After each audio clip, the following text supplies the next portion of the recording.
Hello, welcome to MTG Pro Tutor. I'm Sean Pinard, your host, and today we are opening a Khans of Tarkir booster pack. Let's dive in and see what we get. I'm really hoping for a fetch land. I've been really dying to get one for the past week or so. Haven't got it yet. Maybe this will be our lucky day. Take out our marketing card, which is a token.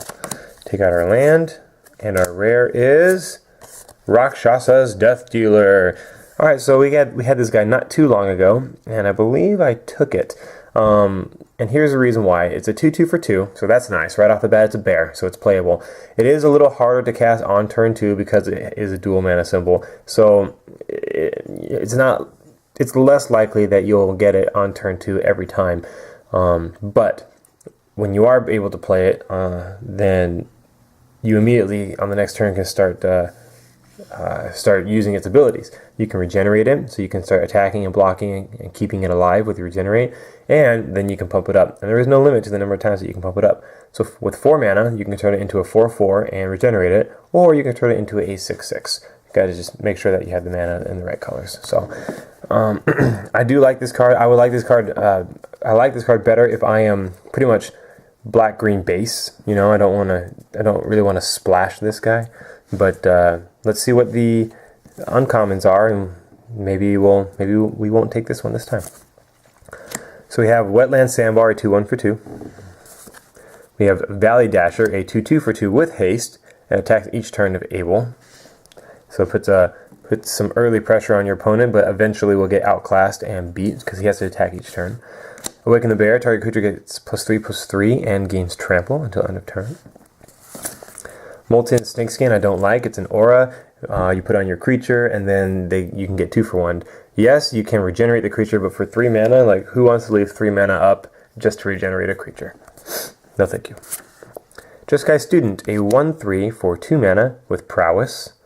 So Prowess is very interesting because whenever you target it, let's say you target it with Awaken the Bear. So now he is a 4/6 with Trample, but then he also has Prowess, so you get that 1 extra boost, turning him into like a 5/7.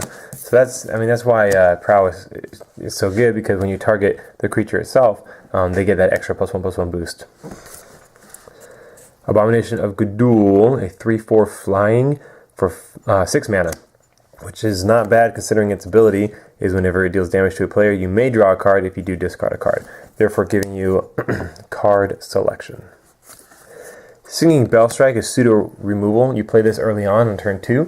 You can really shut down a creature because they tap and then they don't untap unless their controller pays 6 mana. Now that is quite a hefty sum. And once they do have 6 mana, it's like, well, do they want to untap their creature, or do they want to, pay something else or play like a relevant actual spell? So that's why this guy's so good. Dismal Backwater. I like the dual lands in any rarity. I think they're great. The Bloodfire Mentor is a 0/5 for 3 mana, and then you can draw a card if you do discard a card, or draw a card then discard a card for 3 mana.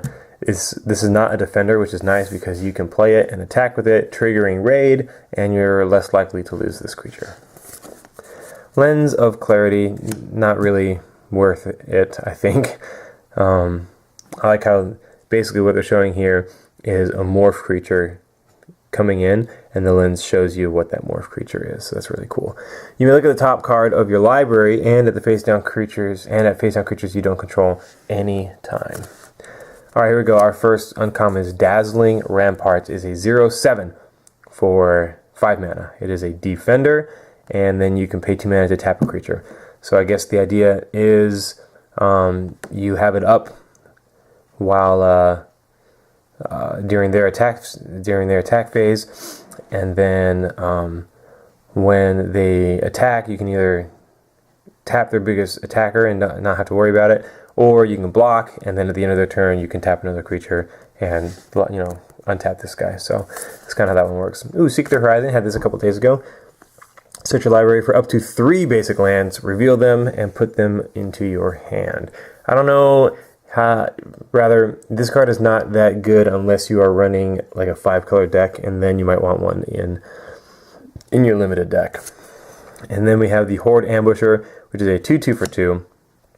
He does have morph, so you can play him as a 3 turn him face up by revealing a red card from your hand, and whenever he blocks, it deals 1 damage to you. So basically saying, hey, I don't want to block. I want to be attacking. So it's interesting. We also have the Valley Dasher in here, which was a 2/2 for 2 with haste. Had to attack each turn if able. We have the Horde Ambusher, and then our rare was a 2/2 for 2. So this is a pack of bears, I feel. There it is, Rakshas's Death Dealer. I think it comes down to Rakshas's Death Dealer or Dazzling Ramparts. I mean, I like the defensive long games of Abzan. Rakshas's Death Dealer is kind of a more aggressive, faster paced. Also fits into Abzan if you go that way, or Sultai. So I think we'll take Rakshas's Death Dealer again on this one, just because.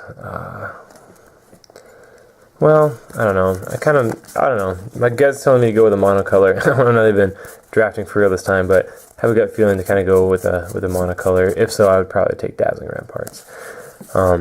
Is this even worthy of a first pick? You know, leave a comment below. Let me know. Is Dazzling Ramparts worthy of a first pick? For the write-up, I guess I'll do a write-up on, I guess, Rakshas's Death Dealer. We'll go with that one. I like creatures that can attack and come down early. I prioritize those early on in the draft so that I have something to do early game. But I have half a mind to take Dazzling Ramparts. So let me know what you think. I'm Sean Penrod, and we'll see you in the next pack.